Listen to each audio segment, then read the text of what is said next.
বাধ্যবসুকের সামনে রেখে বাংলার মুখ্যমন্ত্রী নিজের দায়িত্ব এড়িয়ে যাওয়ার চেষ্টা করছে।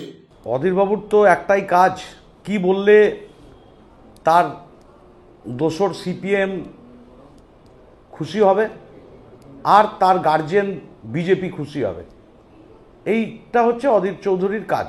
হাজার হাজার শিক্ষক শিক্ষিকা তারা আজ রাস্তায় নেমেছে তাদের রুটি রুজির সন্ধানে, অথচ এমনটা হওয়ার কথা ছিল না। যোগ্যতার পরিচয় দিয়ে সরকারি চাকরি পেয়েও তাদের চাকরি হারাতে হয়। এই দৃশ্য ভূভারতে শুধু নয়, পৃথিবীতে কোথাও আছে বলে আমার জানা নেই। কিন্তু বাংলার মুখ্যমন্ত্রী সে নির্বিকার।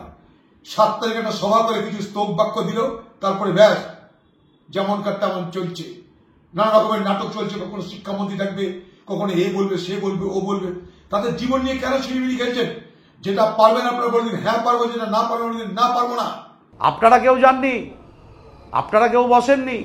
মুখ্যমন্ত্রী মমতা বন্দ্যোপাধ্যায় 26,000 শিক্ষকের জন্যে তিনি অভিভাবক হিসাবে তার মানবিক সরকার, তৃণমূল সরকার সবার সাথে কথা বলেছেন, তিনি দায়িত্ব নিয়েছেন, তিনি ভরসা রাখতে বলেছেন, তিনি 2 ঘন্টার মধ্যে সুপ্রিম কোর্টে অ্যাপিল করেছেন, সব শিক্ষকদের কাজে ফিরতে বলেছেন।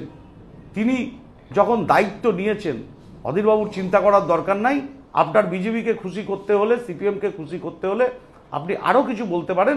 বাংলার মানুষ, মুর্শিদাবাদের মানুষ আপনাকে চেনে এবং আপনাকে জানে। তাই আপনার কথার উপর ভরসা করে, কেউ ভরসা করি না আমরা, কারণ আমরা কিছু জানতে বা শিখতে চাই। তো আপনার কাছে শিখলে হয়তো বিজেপিকে সমর্থন করবেন আপনি আগামী দিন।